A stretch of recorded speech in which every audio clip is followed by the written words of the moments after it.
स्वागत है आप सभी का। आप देख रहे हैं इंडिया डेली। मैं हूं आपके साथ गीतू चौहान और बुलेटिन की शुरुआत करेंगे बड़ी खबर के साथ। नोएडा में लैम्बोर्गिनी कार हादसे से जुड़ी बड़ी खबर। आरोपी कार चालक को पुलिस ने गिरफ्तार किया है। एफआईआर की कॉपी आई सामने। हादसे में 2 लोग घायल हुए हैं, इलाज जारी है। यूट्यूबर मृदुल की है मजदूरों को कुचलने वाली कार चालक दीपक को मेडिकल के लिए ले गई है पुलिस और मीडिया में खबर चलने के बाद दीपक पर एक्शन लिया गया। तो एफआईआर की कॉपी भी सामने आ गई है। इस हादसे में 2 लोग घायल हुए हैं जिनका इलाज जारी है। ये बड़ी खबर। आरोपी को पुलिस ने पकड़ लिया है, एफआईआर दर्ज की गई है। कार चालक दीपक को मेडिकल के लिए पुलिस लेकर गई है। तो एफआईआर की कॉपी भी सामने आई है। वहीं हादसे में 2 लोग घायल हो गए हैं जिनका इलाज चल रहा है और मीडिया में खबर चलने के बाद दीपक पर एक्शन लिया गया है। तो नोएडा में लैम्बोर्गिनी कार हादसे से जुड़ी ये बड़ी खबर।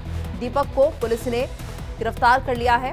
एफआईआर भी सामने आ चुकी है। एफआईआर की कॉपी जिसे आप देख रहे हैं ये भी सामने आ चुकी है और किस तरह से ये पूरी वारदात हुई है इसके बारे में इसमें जानकारी लिखी गई है। हालांकि 2 लोग जो घायल हुए हैं वो थोड़ा गंभीर बताए जा रहे हैं जिनका इलाज चल रहा है। नोएडा में लैम्बोर्गिनी कार हादसा जिसमें कि आरोपी दीपक को गिरफ्तार कर लिया गया है।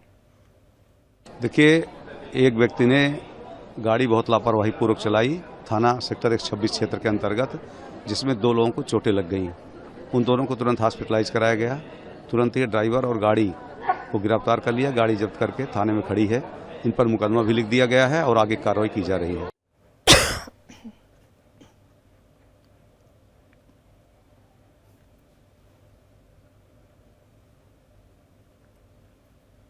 तो हादसे में 2 लोग घायल हुए हैं। हालांकि आरोपी को गिरफ्तार कर लिया गया है और उसके खिलाफ एफआईआर भी दर्ज हो गई है। एफआईआर की कॉपी भी सामने आ गई।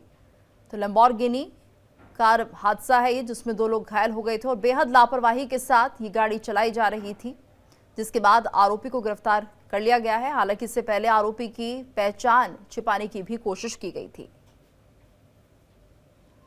और ज्यादा जानकारी के लिए बात करेंगे संवाददाता पंकज राय से। पंकज, फिलहाल क्या कुछ अपडेट निकलकर सामने आ रहा है? क्या खुलासा हुआ है आरोपी से?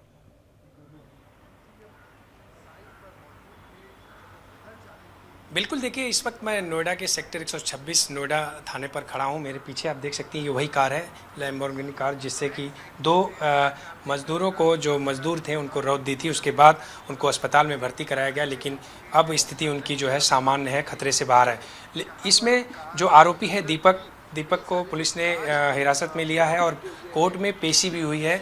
रिमांड के लिए बात भी की जा सकती है। इन तमाम चीज़ों के साथ साथ एक अहम जानकारी मिली है सूत्रों से कि दीपक जो है खुद एक ऑटो पार्ट मतलब गाड़ी की डीलर जो है जानकारी के अनुसार गाड़ी की डील करता है और उसकी ऑटो पार्ट की दुकान भी राजस्थान में है।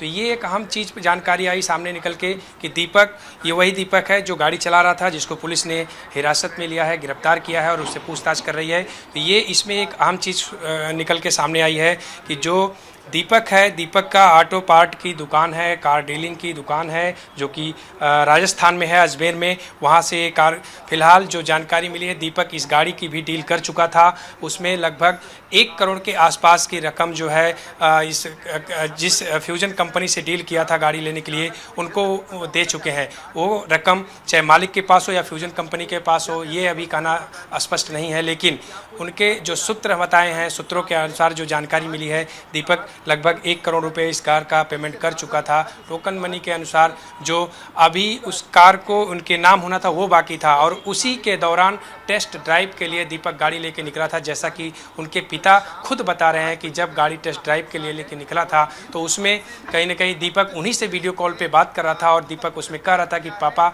इसमें जो है कुछ टेक्निकल खराबी है। उसके कुछ ही देर के बाद एक्सीडेंट हो गया। तो ये भी एक अहम चीज़ है कि दीपक के पिता वो वीडियो दिखाते हुए खुद उनकी बाइट जैसा कि हमने भेजा है उसमें उन्होंने साफ तौर पर बोला है कि दीपक से मेरी बात हो रही थी। दीपक इसी गाड़ी के बारे में बता रहा था कि गाड़ी में कुछ टेक्निकल खराबी, उसके बाद कुछ ही देर बाद एक्सीडेंट होता है। लेकिन क्या दीपक के पिताजी सही बोल रहे हैं, क्या दीपक की दीपक के तरफ से ये चीज़ें उनको बताई गई थी, इन तमाम चीज़ों पर पुलिस जांच कर रही है। फिलहाल दीपक को पुलिस जो है कोर्ट में पेश की है और कोर्ट में क्या आगे का फैसला होता है उस आधार पर कार्रवाई की जाएगी। लेकिन जो जानकारी मिली है कि दीपक जो है इस कार की जो है लगभग 1 करोड़ कीमत दे चुका था और दीपक इसको खरीदा था, क्योंकि दीपक एक खुद डीलर है और उससे कहीं न कहीं ऑटो पार्ट का उसका दुकान है, तो वो गाड़ियों को लेता है और बेचता है। ये जानकारी हम आई है, ये इंडिया डेली के विशेष सूत्रों के द्वारा से जो जानकारी मिली है। सबसे पहले बता रहे हैं कि ये मामला जो है वहाँ से जुड़ा हुआ है, इनका जो है बिजनेस है और बिजनेस के तौर पर ही इन्होंने इस गाड़ी की डील की थी। ये एक जो डील हुई थी, डील के अनुसार उन्होंने लगभग इसकी जो 1.25 करोड़ के आसपास की डील हुई थी, लगभग 1 करोड़ की पेमेंट उन्होंने दे दिया है, जो जानकारी मिल रही है। उसके बाद ये टेस्ट ड्राइव पर लाए थे, उसके बाद कुछ ही दिन में उनके नाम सर ये गाड़ी होती, तो ये उसी दौरान हादसा हुआ और उसी दौरान वो अपने पिता से भी बात कर रहे थे कि इस गाड़ी में कुछ टेक्निकल दिक्कत है। उसके बाद कुछ ही देर बाद हादसा होता है। फिलहाल इन तमाम चीज़ों पर पुलिस जांच कर रही है। पुलिस की तरफ से इसमें क्या बयानबाजी आती है, पुलिस क्या कहती है, ये देखना बाकी है। लेकिन जिस तरह से FIR पहले पुलिस की तरफ से एक मैसेज दिया जाता है कि दीपक गाड़ी चला रहा था, उसको अरेस्ट किया गया है, लेकिन दूसरी तरफ FIR दर्ज की जाती है तो जो है पुलिस उसमें उसका नाम का जिक्र नहीं करती, अज्ञात लिखती है। लेकिन जब इंडिया डेली से लेकर के तमाम मीडिया में जब ये खबर चलती है तो उस पर वो जो है साफ तौर पर उसके बाद पुलिस दीपक का नाम उस FIR में दर्ज करती है। मैं दिखाना चाहूँगा एक और चीज़ अहम है यहाँ पर कि गाड़ी का नंबर भी अभी फ़िलहाल पुलिस की तरफ से देखिए इसको कवर कर दिया गया है। गाड़ी का नंबर यहाँ देखने को नहीं मिल रहा है। ये जो इसका मिरर है, जो सामने का कांच है, इस पर भी एक नंबर होता है, बारकोड नंबर होता है, जिससे कि जानकारी मिलती है गाड़ियों को। वहाँ भी बाकायदे एक पेपर लगा करके कवर कर दिया गया है कि इसकी जानकारी ना मिले। तो ये अहम जांच है। अब पुलिस इस पर फिलहाल पूरे सभी एंगल से जांच कर रही है कि क्या दीपक सही कर रहा है, क्या दीपक ने इसकी डील कर लिया था, ट्रांसफ़र नहीं हुआ। तो तमाम जो फ्यूजन कंपनी है वहाँ से भी बातचीत कर रहे हैं, उस पर भी पूछताछ हो सकती है। इन तमाम एंगल पर जाँच करिए, उस जाँच के बाद ही स्पष्ट होगा कि चीज़ें क्लियर क्या है। लेकिन जो सूत्र बता रहे हैं ये कंफर्म है कि दीपक इस कार की डील कर चुका था और दीपक ही इस गाड़ी को चला रहा था। बिल्कुल, लेकिन पंकज यहाँ पर बड़ी बात ये है कि आखिर इन डिटेल्स को छुपाया क्यों जा रहा है, किसकी गाड़ी है, कब आई, क्यों नहीं आई, तो इस जानकारी को छुपाने के पीछे कारण क्या है। दूसरा ये कि जब यहाँ पर रिपोर्ट लिखी गई तो अज्ञात के नाम से क्यों लिखी गई, जो व्यक्ति का नाम है क्या पता नहीं था, क्योंकि वो तो मौके पर मौजूद था। बिल्कुल यही चीज़ एक सस्पेंस पैदा करती है और इसी पर सवाल उठा। कहीं न कहीं जब ये मीडिया में चली है खबर, उसके बाद पुलिस फिर हरकत में आई, पुलिस ने फिर दीपक का नाम डाला, तो ये भी एक सवाल पैदा होता है कि क्या पुलिस जल्दबाजी में दीपक का नाम ले ली, क्या इस गाड़ी में कोई और व्यक्ति बैठा था जिसको बचाने का प्रयास किया जा रहा है। इन तमाम एंगल पर सवाल खड़े हो रहे हैं और फिलहाल पुलिस इस पर भी अभी स्पष्ट कुछ क्लियर नहीं किया है। लेकिन जिस तरह से दीपक के पिता ने बताया है, एक बाइट में उन्होंने साफ तौर पर संदेश दिया कि उसी दौरान लगभग जहाँ जिस जगह ये घटना हुई है, यानी पंकज ये आप कह रहे हैं कि जो दीपक के पिता वो ये कह रहे हैं कि इसमें कुछ टेक्निकल फॉल्ट है जिसके चलते ये जो हादसा है वो हुआ है, यानी कि यहाँ ओवर स्पीडिंग के मामले को दबाने की कोशिश भी की जा रही है। चलिए ठीक है, आप हमारे साथ बने रहिए।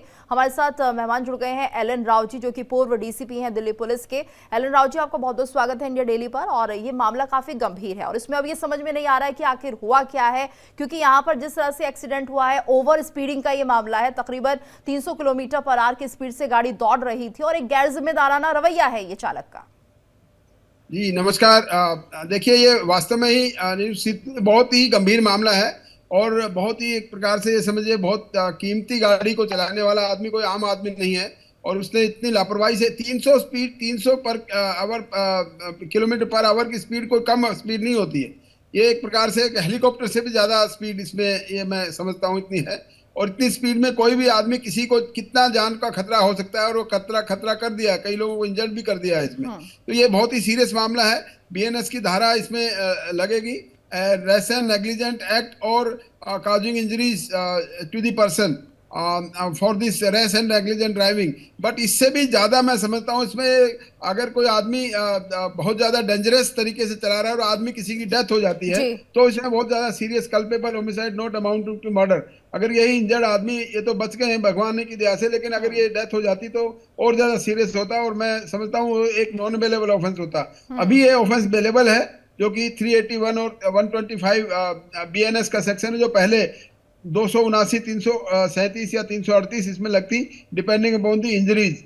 क्या इंजरी इनको ग्रीवियस इंजरी है, सिंपल इंजरी है, इसको देखते हुए इन पे धाराएं लगाई जाएगी। इनिशियली पुलिस ने एफआईआर दर्ज की होगी इसमें 381, 125 BNS। अब आगे जो डिपेंड करता है इसकी जो एमएलसी की रिपोर्ट है वो क्या आती है, उसके हिसाब से इसमें धाराएं चेंज भी हो सकती हैं।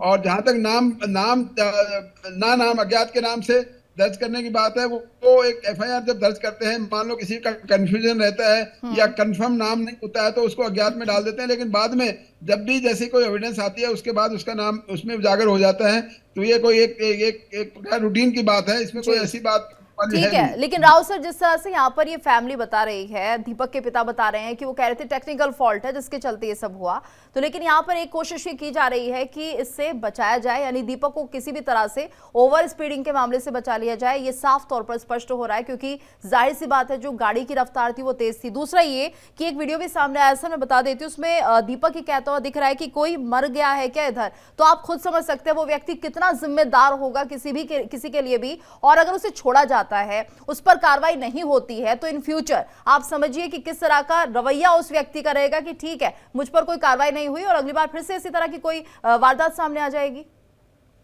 बिल्कुल, ये जो गैर जिम्मेदाराना रवैया, जो स्टेटमेंट उसने दिया है कि क्या मर गया है क्या, इसका मतलब ये है कि उसको इंतजार था कि उसकी गाड़ी से कोई मर जाए, तो ये उसकी यही इंटेंशन ये रही होगी। लेकिन ये बहुत ही गलत और गैर जिम्मेदाराना स्टेटमेंट जो उसको नहीं देना चाहिए था। हाँ, इसका इम्पैक्ट आगे ट्रायल में जरूर पड़ सकता है, अगर ये कोई गवाही के तौर पे कोई अगर आ जाए या वो वीडियो रिकॉर्डिंग पुलिस उसको केस फाइल का हिस्सा बनाए, तो ये डेफिनेटली जज के दिमाग को ये जरूर इम्पैक्ट करेगा, जैसे हमें तो आपको इम्पैक्ट कर रहा है, आम पब्लिक को इम्पैक्ट कर रहा है। ये बात, उसका बिहेवियर गलत है, उस बिहेवियर के चलते और जज साहब जो ट्रायल करेंगे इस केस को, वो उनके दिमाग में भी ये बात आएगी कि ये आदमी कितना गैर जिम्मेदाराना है, इसको कोई रिमोर्स नहीं है, यानी कि इसको कोई अफसोस नहीं है। यहाँ पर संवेदनहीनता का ये हम मामला कहेंगे कि कोई आपकी गाड़ी से घायल हो गया है और आपका रवैया क्या है, आप पूछ रहे हैं, आप मरने की दुआ कर रहे हैं किसी के, जबकि हर किसी की जान इतनी कीमती होती है। क्या सड़क पर अगर कोई मजदूर चल रहा है तो उसकी जान कीमती नहीं है? इसका मतलब यह है कि कहीं ना कहीं आपके बैकअप में आपको इतना घमंड है कि आप कहीं भी जाएंगे तो बच जाएंगे,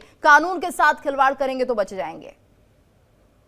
जी बिल्कुल, इनका रवैया गैर जिम्मेदाराना है, और ये इस बात से नहीं बच पाएंगे कि इसकी गाड़ी में टेक्निकल डिफेक्ट हुआ है, उससे भी नहीं बच पाएंगे। गैर जिम्मेदाराना स्टेटमेंट तो इसका है ही है, इससे इसका कंडक्ट शो होता है। दूसरी बात, इसमें यह भी देखना पड़ेगा कि या कोई शराब तो नहीं पी हुई थी, वो मेडिकल जांच से पता लगेगा।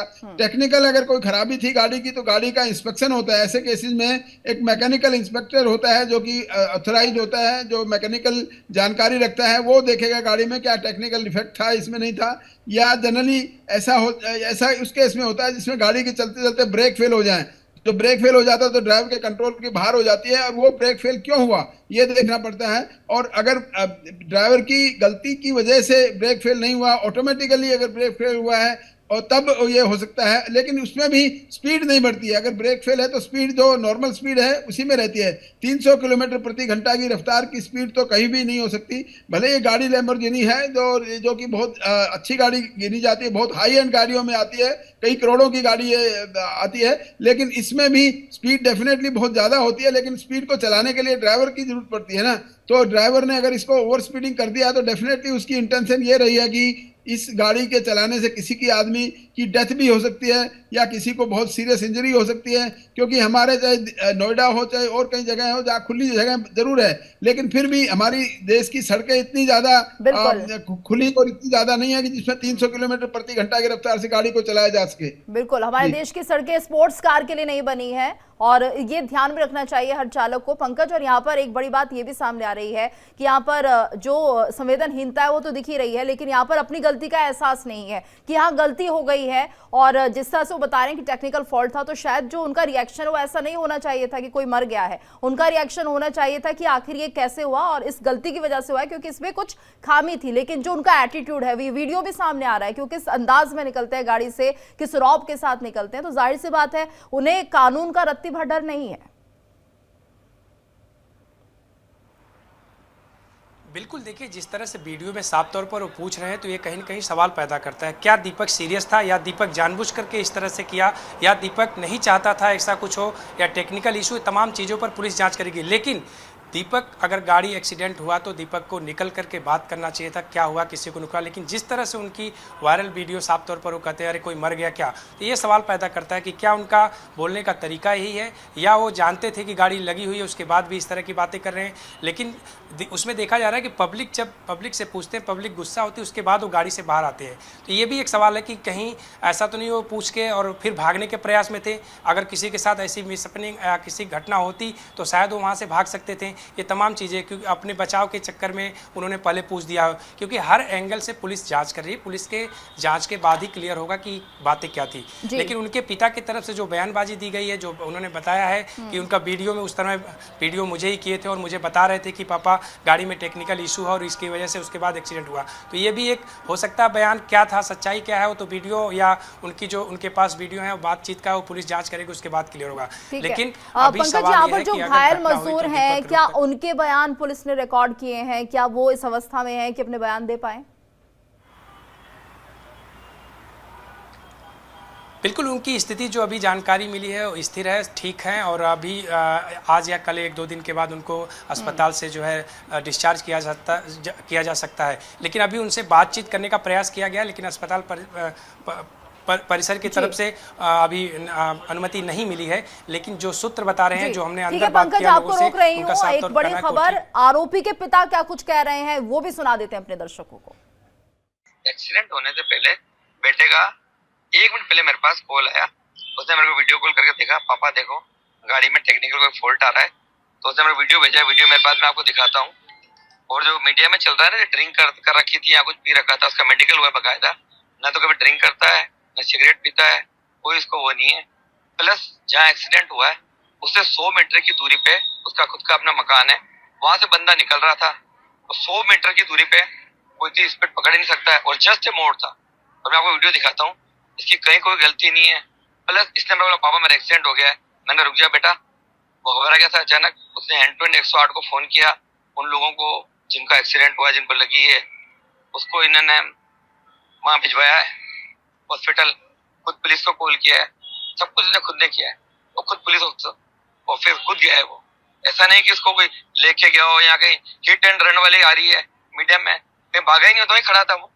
जस्ट ऐसा कोई मैटर नहीं है। तो देखिए अब ये बयान भी आया पिता का कि साफ तौर पर वो कह रहे हैं कि ऐसा नहीं है, सब कुछ यहाँ पर दीपक ही करते हुए दिख रहे हैं, खुद पहुँचते हैं, खुद ही यहाँ पर ये उन घायलों को भी एम्बुलेंस के जरिए अस्पताल पहुँचाते हैं। तो अलग अलग बातें सामने आ रही हैं, लेकिन ये पूरा जांच का विषय है। और एलन राव जी, लेकिन सबसे बड़ी बात तो यही है कि आप जो गैर जिम्मेदारा रवैया अपना रहे हैं, आप सड़क पर चल रहे हैं, ओवर स्पीडिंग कर रहे हैं, तो ये अपने आप में ही बहुत इंसेंसिटिव बात है। हालांकि जो फादर है वो ये कह रहे हैं कि नहीं नहीं ऐसा नहीं है, गैर जिम्मेदार नहीं है, ना तो वो कभी पीता है, इवन ड्रिंक के लिए भी उन्होंने मना कर दिया कि ड्रिंक का भी कोई सवाल नहीं है, लेकिन उनके बर्ताव से ऐसा लगता नहीं है।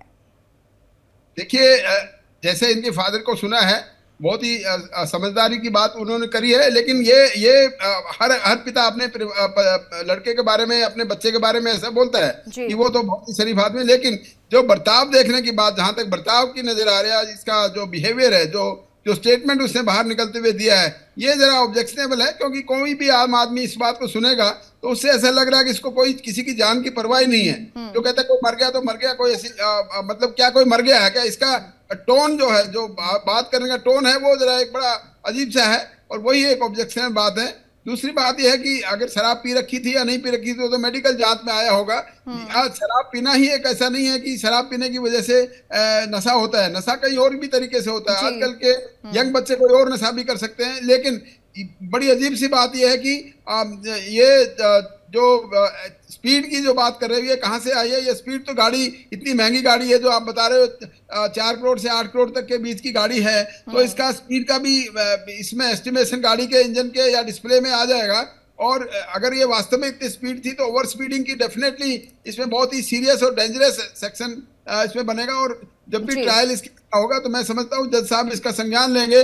इतने हैवी, इतनी ज्यादा स्पीड में गाड़ी चलाने वाला आदमी बहुत ही ज्यादा गैर जिम्मेवारी से गाड़ी चला रहा है। क्योंकि जब गाड़ी को हम सड़क को हम इस्तेमाल करते हैं गाड़ी के तौर पे, तो मैं समझता हूँ गाड़ी का ड्राइवर ये समझता है वो गाड़ी उसका एक हथियार है, वो एक प्रकार से वेपन ऑफ ऑफेंस बन जाता है, क्योंकि उस गाड़ी के एक्सीडेंट होने से आदमी की जान भी जा सकती है अगर गैर जिम्मेदाराना तरीके से गाड़ी चलाए, रैश एंड नेग्लिजेंटली गाड़ी चलाए, या बहुत ओवर स्पीडिंग से गाड़ी चलाए, या गलत तरीके से गाड़ी चलाए, या रॉन्ग साइड, तो वो एक प्रकार से एक वेपन ऑफ ऑफेंस हो जाता है। अगर आदमी की डेथ हो जाती है तो वो एक प्रकार से उसको ऐसी स्थिति में culpable homicide not amounting to murder होता है अगर किसी की जान बदकिस्मती से चली जाए इसमें, लेकिन अभी तक नहीं गई है। तो मैं समझता हूं कि अभी अगर ग्रीवियस इंजरी अगर आती है तो इसमें 3 साल की सजा मैक्सिमम है, और सिंपल इंजरी आती है 6 साल की सजा, 6 महीने की सजा है। तो ये देखने वाली बात है एमएलसी की रिपोर्ट क्या आती है इंजर्ड लोगों की, और इंजर्ड लोगों का जो स्टेटमेंट है वो भी डिपेंड करता है, वो क्या स्टेटमेंट देते हैं, उनका कहना क्या है, ये भी एक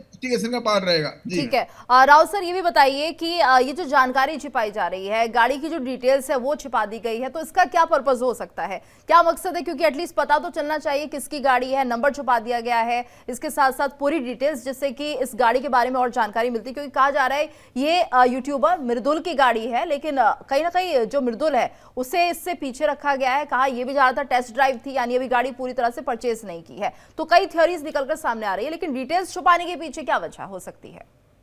देखिए, गाड़ी की डिटेल्स तो पता करना बहुत बड़ी बात नहीं है, पुलिस आराम से कर सकती है। गाड़ी का इंजन नंबर, चेसिस नंबर से पता लग जाएगा कहां से कब परचेज हुई है, कब शोरूम से गाड़ी निकलती तब है जब इंश्योर हो जाती है। बिना इंश्योरेंस के गाड़ी रोड पर आ ही नहीं सकती है। तो वो जिस एजेंसी से निकली है गाड़ी, तो ऐसी गाड़ी सर, वो आसान है, ठीक है, पुलिस के लिए आसान है, लेकिन जिस तरह से मीडिया इस खबर को कवर कर रहा है, उनके लिए जानकारी क्यों छिपाई जा रही है, ये सवाल मैं करना चाह रही हूँ। ये मीडिया को जानकारी देना पुलिस का काम है। अगर मीडिया चाह रहा है जानकारी देना तो पुलिस के पास सारी इन्फॉर्मेशन होगी, बट पुलिस क्यों छुपा रही है, वो उनको अपनी उनको समझ है क्यों छुपाना चाह रहे हैं। मैं नहीं समझता कोई ऐसी जानकारी छुपाना कोई अच्छी बात है। मीडिया के पास आना चाहिए, पब्लिक जानना चाहती है ऐसे सीरियस केस में कौन कैसे इन्वॉल्व है, गाड़ी किस प्रकार की थी, किसकी गाड़ी थी, ये सब हम एक सभी लोगों को जानने का हक है। और वो एक मीडिया एक हमारा चौथा स्तंभ है, इसके थ्रू सारी जानकारी मिलनी चाहिए और पुलिस को देनी भी चाहिए। बिल्कुल। और यानी ये माना जाए राव सर कि यहाँ पर एक कोशिश ये भी की जा रही है जो आरोपी है उसकी डिटेल्स बाहर ना निकले, या गाड़ी किसकी है ये भी सबको पता ना चले, यानी इसके पीछे कहीं और कुछ भी वजह हो सकती है। और सिंपल सी वजह यही है कि यहाँ पर आरोपी को बचाने की कोशिश हो रही है। हो सकता है ये पॉसिबिलिटी है, लेकिन मैं नहीं समझता कि आरोपी इसमें बच सकता है। कोई कितना भी कोशिश करे बचाव नहीं हो सकता। गाड़ी के मालिक का कोई इसमें इन्वॉल्वमेंट नहीं है, अनलेस की गाड़ी अगर इंश्योर नहीं है तो फिर गाड़ी के मालिक को हर्जाना देना पड़ सकता है। लेकिन अदरवाइज गाड़ी अगर इंश्योर्ड है तो गाड़ी के मालिक को छुपाने से कोई फायदा नहीं, कोई कुछ नहीं है। यहाँ ये बात जरूरी हो सकती है कि ड्राइवर यही था, लेकिन गाड़ी से निकलते हुए तो नजर आ रहा है, जो भी नजर आ रहा है वही ड्राइवर है, चाहे वो दीपक है, शायद वो दीपक ही है। लेकिन किसी का नाम छुपाकर मीडिया से नाम छुपाना, मैं नहीं समझता कोई बहुत बड़ा इससे कोई फायदा होने वाला है। किसी को फायदा नहीं होगा, क्योंकि इन्वेस्टिगेशन में नाम तो आएगा रिकॉर्ड में, तो ये छुपाने का कोई मकसद समझ में नहीं आ रहा। राव सर, ये भी बताइए जो घायल हुए हैं उनके बयान कितने मायने रखते हैं, और उनके जो बयान सामने आएंगे उसके तहत कितनी धाराएं लग सकती हैं आरोपी पर? देखिए, जो इंजर्ड हैं वास्तव में ही वही आई विटनेस हैं, अपने आप के आई विटनेस वही हैं जिन्होंने एक्सीडेंट को होते देखा, किन हालात में हुआ, कैसे हुआ, स्पीड के बारे में वो बताएंगे, वो कहाँ से चलकर आ रहे थे, किधर जा रहे थे, और उनको चोट जहाँ लगी है वो तो एमएलसी से पता लगेगी। और उसी पे डिपेंड करता है, उनका बयान पे डिपेंड करता है और इस केस की क्या आगे फेट होगा। और ये सारा स्टेटमेंट पुलिस उसका रिकॉर्ड करेगी। जब डॉक्टर ये कहेगा they are fit for statement, जब तक वो डॉक्टर की मर्जी नहीं होगी, डॉक्टर की परमिशन नहीं होगी, तब तक वो बयान दे नहीं पाएंगे।